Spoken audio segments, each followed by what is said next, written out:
온 세상이 캄캄하여서 참 빛이 없었더니 그 빛나는 영광 나타나 온 세상 빛이었네. 영광의 주, 영광의 주, 밝은 그 빛 내게 비추었네.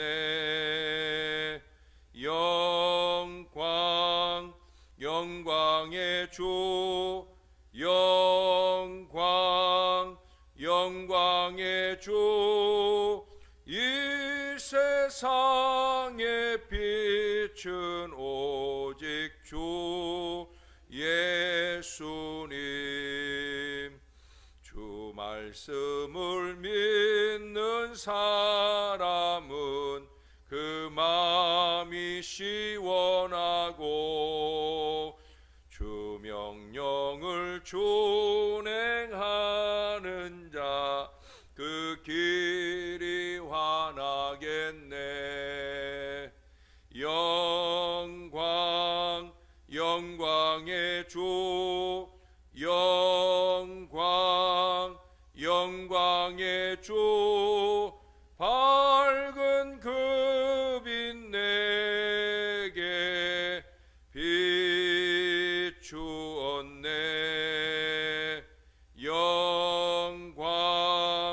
영광의 주,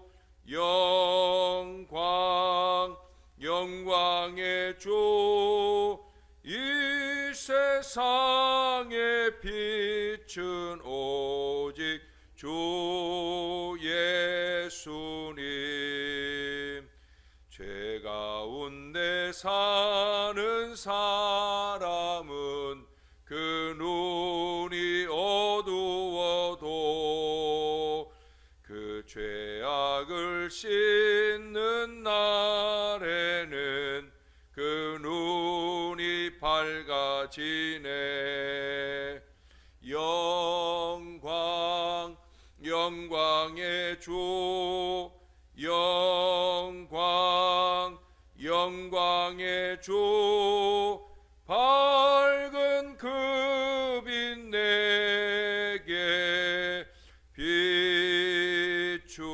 비추었네. 영광의 주, 영광의 주, 이 세상의 빛은 오직 주 예수님. 아멘. 그 다음 찬송 한 장 더 합니다. 85장 찬송입니다. 구주를 생각만 해도 이렇게 좋거든. 주 얼굴 배울 때에야 얼마나 좋으랴. 만민의 구주 예수의 귀하신 이름은 천지에 있는 이름 중 비할 데 없도다. 참회게 하는 자에게 소망이 되시고 구하고 찾는 자에게 기쁨이 되신다. 예수의 넓은 사랑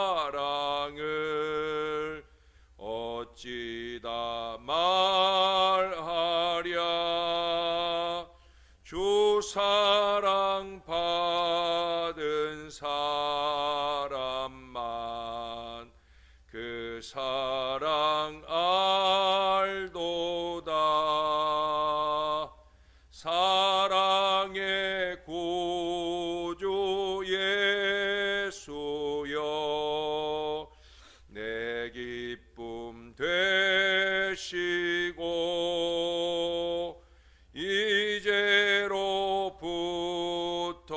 영원히 영광이 되소서.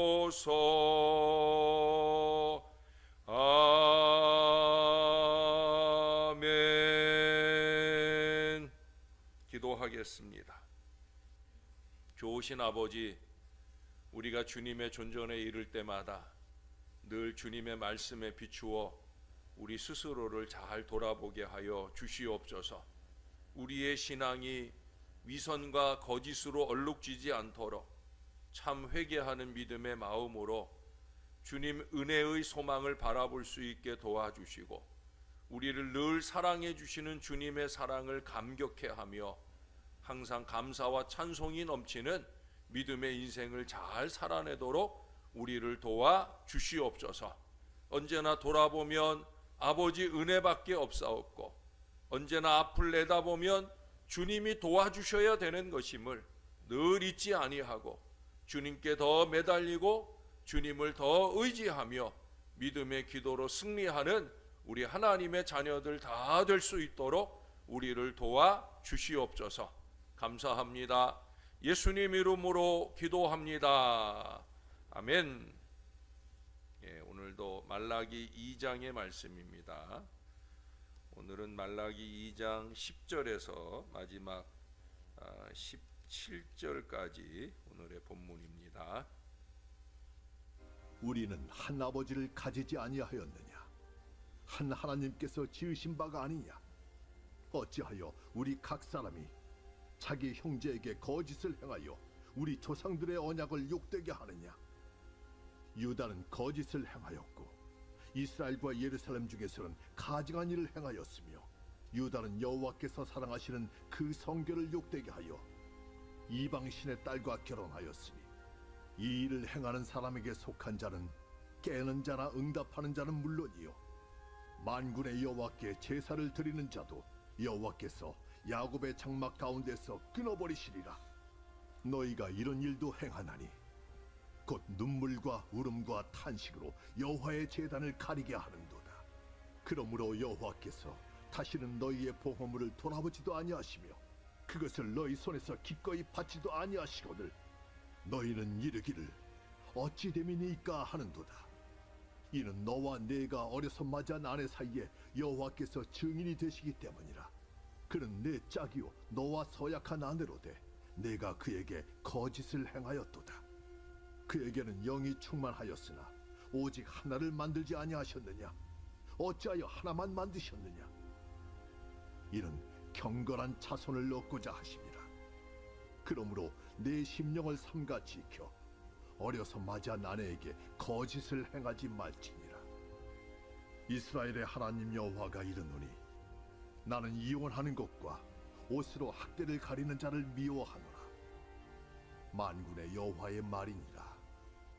그러므로 너희 심령을 삼가 지켜 거짓을 행하지 말지니라. 너희가 말로 여호와를 괴롭게 하고도 이르기를 우리가 어떻게 여호와를 괴롭혀 드렸나이까 하는도다. 이는 너희가 말하기를 모든 악을 행하는 자는 여호와의 눈에 좋게 보이며 그에게 기쁨이 된다 하며, 또 말하기를 정의의 하나님이 어디 계시냐 함이니라. 아멘. 인도의 한 장사꾼이 자신의 집을 팔기로 하고 신문 광고 사원을 불러다가 자기 집에 대한 광고를 신문에 내도록 그리 했어요. 이 광고 사원은 그 집을 잘 조사해서 그 집의 구조와 시설, 장점 등을 정확하게 잘 설명해서 그래서 광고를 신문에 내주었습니다. 근데 다음날 아침 이 집주인이 손에 신문을 들고 급히 달려와서는 집을 파는 것을 취소하겠다고 하는 거예요. 이유인즉슨 내가 이렇게 좋은 집을 가지고 있다는 걸 몰랐단 말이오. 아마 내 일생에 이렇게 좋은 집을 찾지 못할 거요. 내가 이렇게 좋은 집을 가지고 있으면서도 모르고 있었다니라고 탄식하더라는 거예요.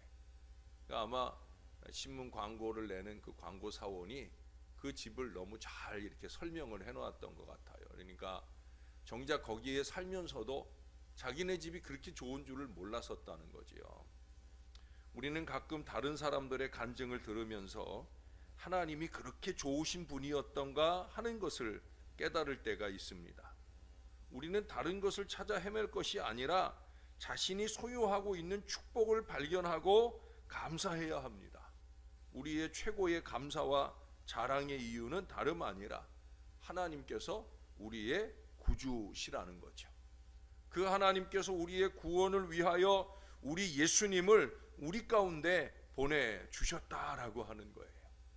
오늘 본문에서 이스라엘의 죄악으로 첫 손가락에 꼽는 것이 그들의 거짓입니다.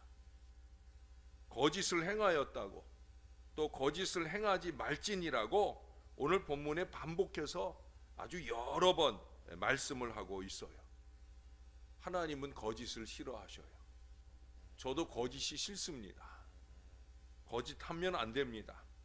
여기 말라기 선지자는 먼저 이스라엘이 자기 형제에게 거짓을 행하여 하나님과의 언약을 파기했다고 책망을 하고 있어요. 여기 보면 한 아버지 또 한 하나님 이런 표현을 써요. 한 하나님 아래 한 백성이라는 거죠. 한 아버지 하나님을 모신 언약의 공동체라는 거예요. 그러므로 이스라엘 백성은 언약 공동체로서 혈연적인 유대 관계뿐만 아니라 하나님 백성이라는 이 특수한 관계를 맺은 그런 공동체입니다. 그래서 하나님께서는 이스라엘 백성 사이에는 서로 종을 삼지 말 것을 명하시기도 하고요. 또 경제적인 종속을 막기 위해서 토지의 영구한 매매를 금하시고 한시적인 매매만을 인정하셨어요. 그래서 희년이 되면은 이 땅을 내가 다른 사람에게 샀어도 희년을 맞게 되면 원주인에게 다시 돌려주도록 할 정도의 그런 법을 만들어 놓으셨다는 거예요. 근데 이스라엘이 이와 같은 하나님과의 언약, 특별히 관계적으로 지켜야 될 언약을 어겨버리고 거짓과 술수를 부렸다는 거예요. 그런데 이런 이스라엘 백성들의 타락에는 이방신을 섬기는 여인을 아내로 삼은 것이 결정적인 역할을 했다는 겁니다. 이방 여인들과 결혼을 하면서 그들이 섬기던 우상 숭배가 이스라엘 사회에 들어오게 되고, 또한 이방의 여러 부정한 문화들이 침투함으로써 이스라엘 사회는 하나님과의 언약 관계로서의 이 공동체로서의 성결성을 상실하게 되어 버렸다라고 하는 거예요. 언제나 이스라엘의 문제도 그렇고 오늘날 교회의 문제도 그래요. 세속의 문화가 그 교회 안으로 들어오면 교회가 심각하게 오염되고 어려움을 만나게 되는 거예요. 죄를 지어도 이게 죄라고 생각하지 않는 어리석음을 범하게 되는 거예요. 거짓말이 너무 쉬운 사람이 되고 만다는 거예요. 이 문제는 두 번째 거짓으로 갑니다. 하나님께는 이스라엘 백성이 범죄하되 눈물과 탄식으로 여호와의 제단을 가리게 한다고 책망하셨습니다. 그 눈물과 탄식은 누가 흘리는 눈물이냐? 이스라엘 백성 중에 이혼당한 여인들의 눈물과 탄식을 지칭하고 있는 거예요. 하나님께서는 탐욕으로 아내를 버리는 일에 대해 정죄하시면서 그로 인하여 허물을 돌아보지도 아니하시며 그것을 받지 아니하시겠다 말씀하고 있어요. 하나님께서 남자와 여자를 짝지우심은 경건한 자손을 얻고자 함이었으므로 이스라엘 백성은 부부 사이에서 경건과 성결성을 유지해야만 했습니다. 성결한 가정은 온 사회의 경건성을 좌우하는 아주 중요한 문제입니다. 그러나 이스라엘 백성들은 가장 기본적인 인간관계인 이 부부 사이에서 하나님의 법을 어기고 이혼함으로써 하나님과 사람에게 모두 다 범죄를 하게 되었다는 거예요. 어려서 취한 아내를 버리고 재혼하는 것은 음행하는 죄를 위한 것이기 때문에 하나님의 이 거룩하심에 합당치 않은 일이었던 것입니다. 그러나 이스라엘 백성들은 육체의 정욕을 위하여 이 하나님의 법을 버렸습니다. 결혼제도는 하나님께서 세우신 것으로 하나님 앞에서 언약을 하는 거잖아요. 예수님께서도 하나님이 짝지어 주신 것이라고 하는 표현을 말씀하셨습니다. 그러므로 결혼 관계를 자신들의 사사로운 이기와 정욕을 따라서 깨뜨리는 것은 하나님의 법도에 대한 도전이요 괴사로서 하나님께서 미워하시는 범죄가 된다는 거예요. 사랑한다고 그래서 결혼을 해놓고는 이제는 사랑이 식었다라고 하는 것은 그 사랑에 대한 거짓이라는 바로 그런 얘기를 말씀하고 있는 거예요. 더 큰 문제는 하나님께서는 이스라엘 백성들이 하나님을 괴롭게 하면서도 언제 자신들이 하나님을 괴롭게 했느냐 묻는다고 오늘 말씀하심으로써 그들의 패역한 죄악을 지적하셨어요. 인간이 하나님을 괴롭히는 건 뭡니까? 바로 인간의 범죄죠. 범죄를 통해 하나님의 영을 근심시키는 거예요. 하나님께서는 자기 백성을 사랑하셔서 언제나 그들 가운데 거하십니다. 그런데 하나님의 백성이 하나님의 지시를 따르지 아니하고 자기 뜻대로 자기 고집대로 행하여 범죄에 빠질 때 하나님의 영을 근심하게 하는 거예요. 마지막 17절에 가보면 정말 어이없는 일들을 이스라엘이 했더라고요. 그들이 법을 어기면서 거기 17절 중간에 보면은 우리가 어떻게 여호와를 괴롭혀 드렸나이까 하는 것은 말도 아니고 그 다음에 보세요. 너희가 말하기를 모든 악을 행하는 자는 여호와의 눈에 좋게 보이며 그에게 기쁨이 된다. 이게 말이 돼요? 하나님께서 악을 행하는 자를 좋게 보고 기뻐하신다. 이런 거짓말이 어디 있어요? 예? 또 그 다음엔 이런 얘기도 해요. 정의의 하나님이 어디 계시냐. 하나님께서 이스라엘의 불법을 용인하실 뿐만 아니라 정의의 하나님은 어디에도 계시지 않는다 하는 어리석은 질문을 그들이 쏟아놓고 있다는 거예요. 불법을 행할 뿐 아니라 불법을 정당화시키고 다른 사람들에게 불법을 행하도록 오히려 권하고 있다는 그런 의미의 말씀이에요. 왜? 그래야 자기들의 불법이 좀 감춰질 줄로 착각을 하는 거예요. 그렇잖아요. 나 혼자 잘못하면 이게 금방 잘못이 드러나지만 이 사람도 잘못하고 저 사람도 잘못하고 그러니 그 가운데 잘못하는 나도 그 잘못이 무마될 수 있을 거라 생각을 하고 자꾸 다른 사람들에게 불법을 추구한다는 거예요.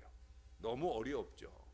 그러면서도 조금 아무렇지도 않다고 생각이 되면 하나님이 어디 계시느냐, 특별히 공의의 하나님이 어디 계시냐 이런 어리석음을 쏟아 놓는다는 거예요. 그야말로 온 나라 안에 영적으로 육적으로 거짓말이 충만한 안타까운 모습을 보여주고 있습니다. 여러분 정신을 바짝 차려야 됩니다. 사람과의 거짓은 결국 하나님을 향하여 거짓도 행하게 되어지는 거예요. 모양과 신용뿐인 예배와 헌신의 모습으로 살아가게 되어지는 거예요. 정신을 바짝 차려야 됩니다. 우리가 무엇을 바라보고 신앙하는지 이것을 바로 분별하고 알아야 되는 거예요. 어떤 사람이 사막의 교부 한 분을 찾아가 물었습니다. 어째서 숱한 젊은 수도자들이 이 광야를 찾아왔다가 많은 수가 되돌아가는 것입니까? 라고 물어요. 어찌 보면은 마치 수도사들이 뭔가 큰 가르침에 문제가 있는 건 아닌가? 라는 식으로 질문하고 있는 거예요. 그때 늙은 교부 한 분이 이런 말을 했답니다. 어느 날 토끼를 본 개 한 마리가 뒤쫓으며 지저댔다. 그러자 수많은 개들이 일제히 뒤따라가며 지저댔다. 정작 토끼를 본 것은 처음에 개 한 마리뿐이었지. 그래서 무작정 뒤따라가던 개들은 뒤처지게 되고 결국은 걸음을 멈추었다. 눈앞에 토끼를 둔 개만이 먹이를 붙잡을 때까지 계속 달려갔지. 여러분 이 얘기가 무슨 의미인지 아시겠어요?